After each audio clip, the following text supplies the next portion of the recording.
नमस्कार, मैं doctor Suresh, assistant professor ABST। आज के इस वीडियो में हम बीकॉम सेकेंड ईयर में इनकम टैक्स में इनकम फ्रॉम हाउस प्रॉपर्टी के बारे में पढ़ेंगे। इनकम फ्रॉम हाउस प्रॉपर्टी क्या होती है?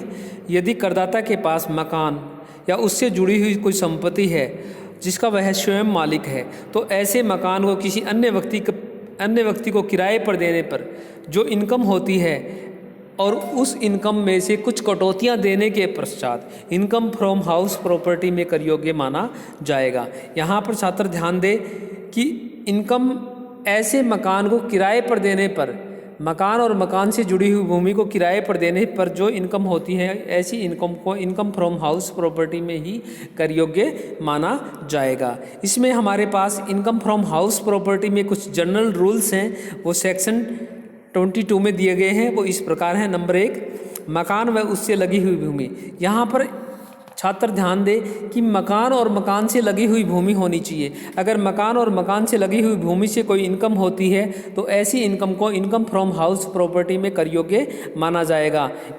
अगर मकान से लगी हुई भूमि नहीं है तो ऐसी इनकम को इस हेड के अंतर्गत अर्थात इनकम फ्रॉम हाउस प्रॉपर्टी के अंतर्गत कर योग्य नहीं माना जाएगा। 2 नंबर का पॉइंट देखिए, यदि करदाता प्रॉपर्टी का क्रय विक्रय करता है, यदि करदाता प्रॉपर्टी का क्रय विक्रय करता है तो उससे कोई आय प्राप्त होती है तो इनकम फ्रॉम हाउस प्रॉपर्टी में टैक्सेबल नहीं होगी। नेक्स्ट पॉइंट, यदि करदाता मकान को स्वयं के व्यापार के कर्मचारियों को किराए पर देता है, स्वयं के व्यापार के कर्मचारियों को किराए पर देता है, उससे कोई आय प्राप्त होती है तो ऐसी आय इनकम फ्रॉम हाउस प्रॉपर्टी में टैक्सेबल नहीं होगी। नेक्स्ट पॉइंट, यदि करदाता मकान किराए पर ले रखा है, यदि करदाता ने कोई मकान किराए पर ले रखा है और उस मकान का कुछ भाग या संपूर्ण भाग किसी दूसरे व्यक्ति को किराए पर दे देता है तो इस प्रकार जो इनकम प्राप्त होती है, ऐसी इनकम फ्रॉम हाउस प्रॉपर्टी में टैक्सेबल नहीं होगी। क्योंकि यहाँ पर जो मकान किराएदार ने स्वयं किराएदार होते हुए कि अपने मकान का, उस मकान का कुछ भाग दूसरे व्यक्ति को किराए पर दे देता है तो ऐसी सिचुएशन में उप किराएदार की दशा होगी और उप किराएदार से प्राप्त किराया इनकम फ्रॉम हाउस प्रॉपर्टी में टैक्सेबल नहीं होगा। यदि करदाता स्वयं के मकान में व्यापार चलाता है तो उससे कोई आय प्राप्त होती है तो इनकम फ्रॉम हाउस प्रॉपर्टी में टैक्सेबल नहीं होगी। यदि मकान कृषि भूमि से जुड़ा हुआ है और करदाता उसमें निवास करता है तो उससे हम टैक्सेबल मानेंगे, उस पर हम टैक्स लगाएंगे। परंतु यदि करदाता ने उस मकान या ज़मीन को किराए पर दे रखा है और उससे कोई आय प्राप्त होती है तो ऐसी आय इनकम फ्रॉम एग्रीकल्चर इनकम मानते हुए टैक्स फ्री किया जाएगा, क्योंकि एग्रीकल्चर इनकम सेक्शन 10 के तहत टैक्स फ्री होती है। मशीन, प्लांट और फर्नीचर के साथ भवन को किराए पर देना। यदि करदाता ने मशीन, प्लांट, फर्नीचर के साथ भवन को किराए पर दे रखा है तो इस प्रकार से इससे जो भी इनकम प्राप्त होती है इनकम फ्रॉम अदर सोर्सेज में टैक्सेबल होगी, इनकम फ्रॉम हाउस प्रॉपर्टी में कर नहीं लगेगा। नेक्स्ट पॉइंट, यदि मकान संपत्ति से किराए पर उठाने पर व्यापार करने पर प्राप्त कोई आय होती है तो ऐसे मकान की इनकम फ्रॉम हाउस प्रॉपर्टी में ही कर योग्य होगा। नेक्स्ट पॉइंट, यहाँ पर देखिए भी माना गया मकान का स्वामित्व, डीम्ड ओनरशिप।